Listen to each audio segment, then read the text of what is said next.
ازيكم يا اصحابي؟ عاملين ايه؟ وحشتوني جدا جدا. النهارده جايبه لكم شويه حاجات باذن الله هتعجبكم.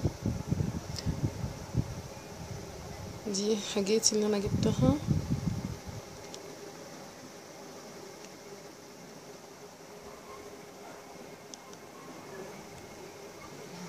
ان شاء الله هتعجبكم. ده شكل الحاجات. اول حاجه معايا الازايز البلاستيك دول. دي الواحده ب10 جنيه. انا جبت التلات الوان دول.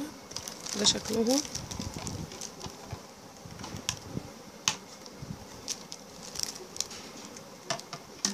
انا كنت منزله فيديو قبل كده. كنت جايبه ازايز ميه بس كانت بيضه. دي الالوان دي مش موجوده عندي، فانا جبت الالوان الجديده دي. وكل ما بنزل بلاقي حاجه بتعجبني بجيبها. جبت 3 من الشكل ده كمان. دي كانت ب12 جنيه ونص. ده الشكل التاني.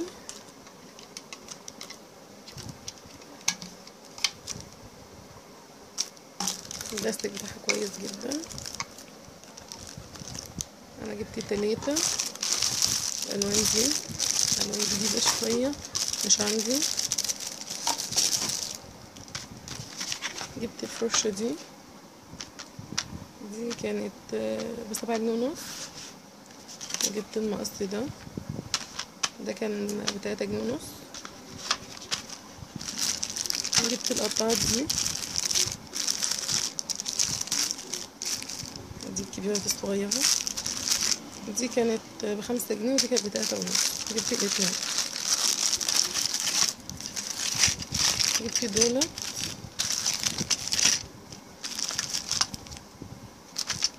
دول كانوا ب5 ونص. جبت دولت عشان النيش والكاسات وشكل النيش وكده. انا جبت كذا لون عجبوني فجبت اللون ده. ده شكله. ده كان الواحد ب5 جنيه. جبت الالوان دي.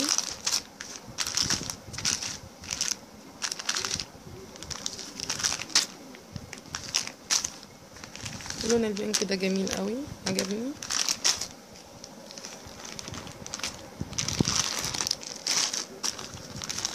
واللون ده اللون الموف. ده شكله. ده شكلهم.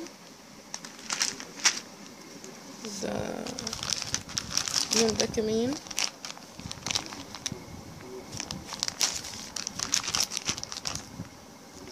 وده اللون اللي هو زي البتنجاني كده. دولت انا جبت منهم الاشكال دي. دول 8 الوان.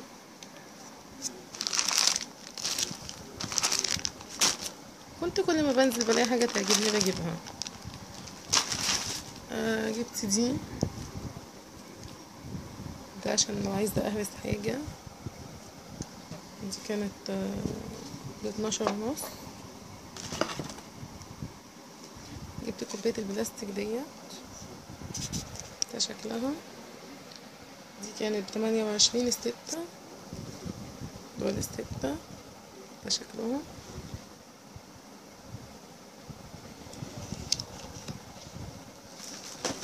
كنت خارجة مع خطيبي وشفت دول في وسط البلد عجبوني جدا. كانت هدية جميلة جدا من خطيبي. ده شكله.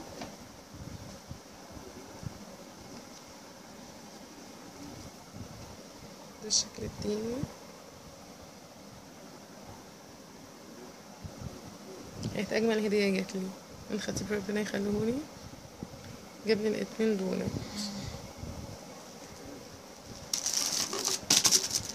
وطبعا جبت الطبق دي. دول 6. دول كانوا ب20 جنيه فجبتهم. وجبت طبعا الطفايات دي. دي الواحدة كانت ب7 ونص. انا جبت 2. التانية